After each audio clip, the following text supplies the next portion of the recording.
how will those rules of the road be developed, Mr. Thornberry? Well, the only way they can be developed is in consultation with Congress. There is a good deal of thinking and effort going into this area. The administration has been talking with us.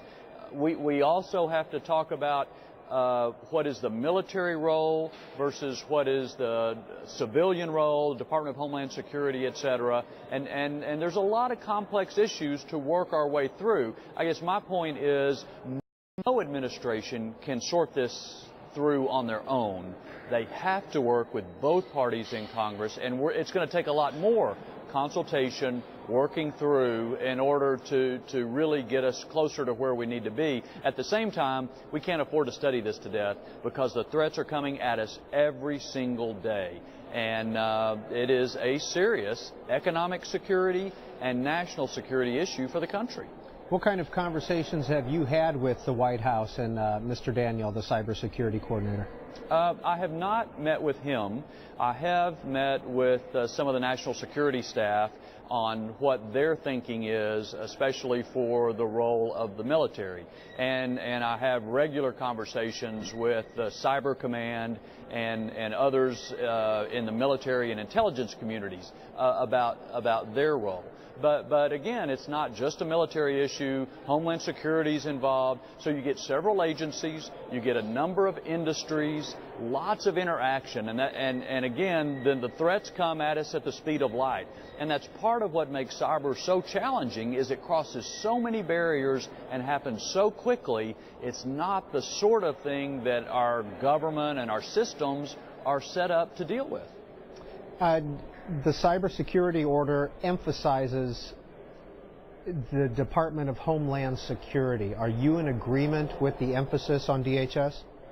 I think DHS has a very important role, absolutely, and defining what that role is, and especially how Department of Homeland Security relates to other regulators, as we were just discussing, is a key part of this discussion. We cannot let, in my opinion, the Department of Homeland Security become a second or even third regulator on a lot of these industries. It'll bog everything down so much that we will never be able to get where we need to go.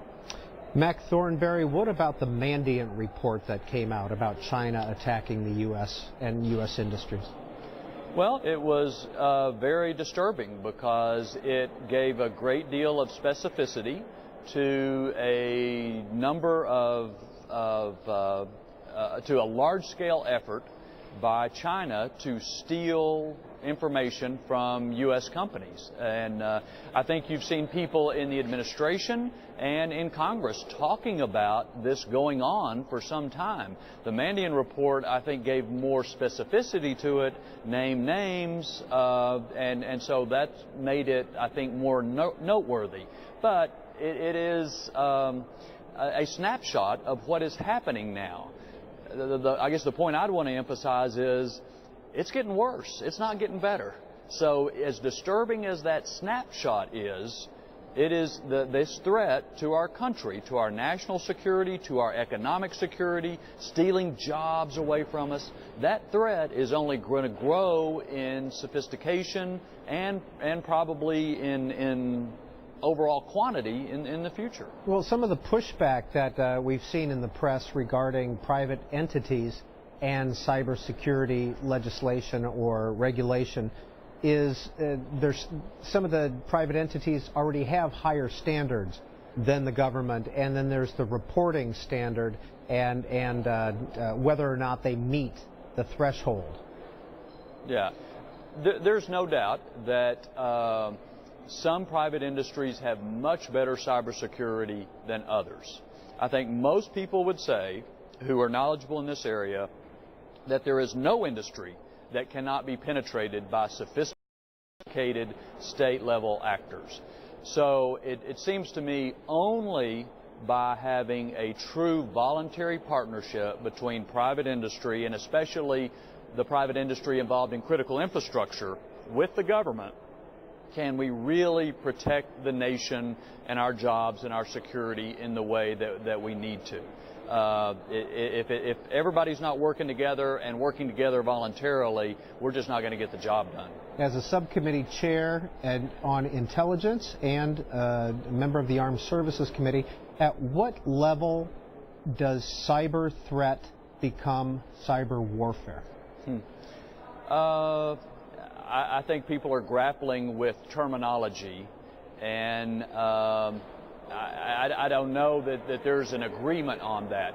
Certainly it is possible that through cyber you could have physical consequences. You could destroy a building, you could destroy infrastructure, you could affect the safety and even take lives through the internet. And so clearly when you've got physical consequences, or when you destroy data, for example, reach through the internet, destroy data in another computer, that has physical consequences. I think most people would say that's a form of cyber warfare. In some situations, depending on who it is, it could be cyber terrorism.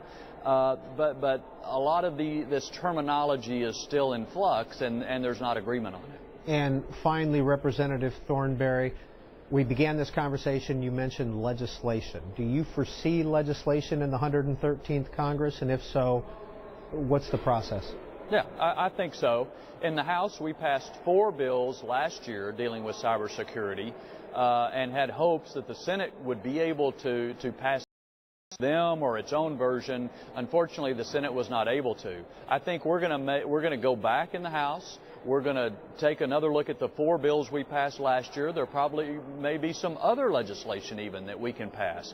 And I hope that we can take cybersecurity in bite-sized chunks, so we don't have to solve all the problems in a single 2,000-page bill. We can take narrower slices of the problem. I think that's more politically feasible, but also it probably means that we're going to do a better job in writing the legislation when we don't try to do everything at once. So I hope that's the approach we take. We've got to act. We can't just continue to do nothing because, as I said, the threat is growing and it endangers us. Representative Mac Thornberry, Republican of Texas, thank you for being on the Communicators. You're welcome. Senator Jay Rockefeller, who is the chairman of the Commerce, Science, and Transportation Committee,